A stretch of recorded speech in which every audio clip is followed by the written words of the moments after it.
Mahmoud, Hungary, 2015. 17 days from home. They came for Mahmoud and his father again the next morning, this time to take them to a crowded refugee camp in the cold, muddy fields surrounded by a wire fence. Multicolored camping tents stood among heaps of trash and discarded clothes, and Hungarian soldiers in blue uniforms and white surgical masks guarded the entrances and exits. There was only one real building, a windowless cinder block warehouse filled with row after row of metal cots. Mahmoud and his father found Mom and Walid among the newly arrived refugees, and they shared a tearful reunion. They were each given a blanket and a bottle of water, and found cots for themselves. But when the food was delivered, they missed out. The Hungarian soldiers stood at one end of the room tossing sandwiches into the crowd like zookeepers throwing food to the animals in a cage, and Mahmoud and his family didn't know enough to rush the tables to catch their lunch. Mahmoud expected his father to laugh it off, but he wasn't joking anymore. Instead, Dad sat on his cot, his face and arms purple and bruised, staring off into space. Getting beaten and thrown into prison by the Hungarians had finally broken his spirit. It scared Mahmoud. Of the four members of his family who were left, he was the only one who wasn't broken. His mother had snapped the moment she had handed her daughter away, and now she wandered the maze of mattresses and blankets in the detention center, asking people she had already asked if they had seen or heard of a baby named Hana. Mahmoud's brother Walid was broken too, but unlike his mother, he had been broken piece by piece over time, like someone snapping off little bites of chocolate bar until there was nothing left.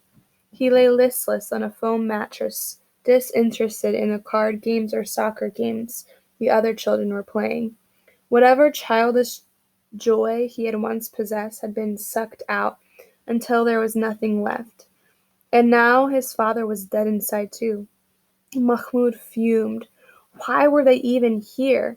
Why did the Hungarians care if they were just passing through? Why had they taken them all the way to the Austrian border only to throw them in a detention center? It felt personal somehow, like the whole country was conspiring to keep them from finding a real home. There were policemen with guns at every door. They were more like prisoners than refugees, and when they had got out of it, it would just be to go back to Serbia, back to another country that didn't want them. After everything they had been through, they weren't going to make it to Germany after all. But Mahmoud wasn't ready to give up. He wanted life to be like it was before the war had come. They couldn't go back to Syria, not now. Mahmoud knew that. But there was no reason they couldn't make a new life for themselves somewhere else, start over, be happy again. And Mahmoud wanted to do whatever it took to make that happen, or at least try. But something but making something happen meant drawing attention, being visible. And being invisible was much easier. It was useful too, like in Aleppo or Serbia, or here in Hungary. But sometimes it was just as useful to be visible, like in Turkey and Greece.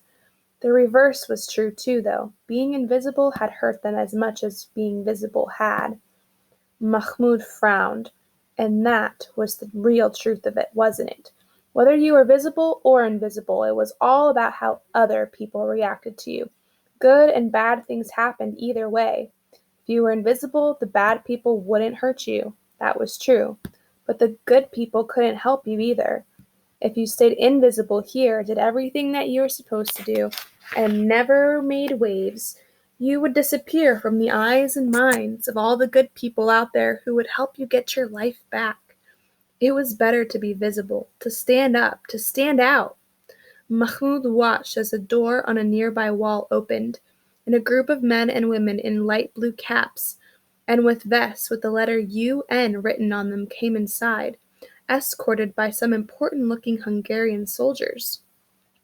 Mahmoud knew the UN was the United Nations, the same group that had been helping people at the Kilis refugee camp. The UN people carried clipboards and cell phones and made notes and took pictures of the living conditions. This place was run by the Hungarians, not the UN, so Mahmoud guessed they were there to observe, to document the living conditions of the refugees. Mahmoud decided right then and there he was going to make sure the observers saw him. Mahmoud got up from his cot and walked to the door. All he had to do was push his way through, and he would be outside. But a Hungarian soldier stood guard next to it. She wore a blue uniform, a red cap, and a thick black leather belt that held a nightstick, and had all kinds of compartments. Over her shoulder she carried a small automatic rifle on a strap. The barrel pointed at the gymnasium floor. The guard ignored Mahmoud. He stood right in front of her, but she looked over him, past him. Mahmoud was invisible as long as he did what he was supposed to do, and as long as he was invisible, he was safe, and she was comfortable. It was time for both of those things to change. Mahmoud took a deep breath and pushed the door open. Chunk, chunk! The sound echoed loudly in the big room, and suddenly all the kids stopped playing and all the adults looked up from their mattresses at him. It was green outside and sunny, and at first Mahmoud had to squint to see. "Hey!" the guard cried. She saw him now, didn't she? The UN observers did too. "Stop! No, not allowed!" the soldier said in bad Arabic. She struggled to find the right words and said something in Hungarian that Mahmoud didn't understand. She started to raise her gun at him, and then she glanced up and saw the frowns on the faces of the UN observers. Mahmoud stepped outside. The woman looked around at the other guards and called out to them, as if asking what to do. Mahmoud took another step and another, and soon he was away from the building, walking toward the road. Walid ran through the door after him, followed by the rest of the children. The Hungarian guards yelled after them, but they didn't do anything to stop them.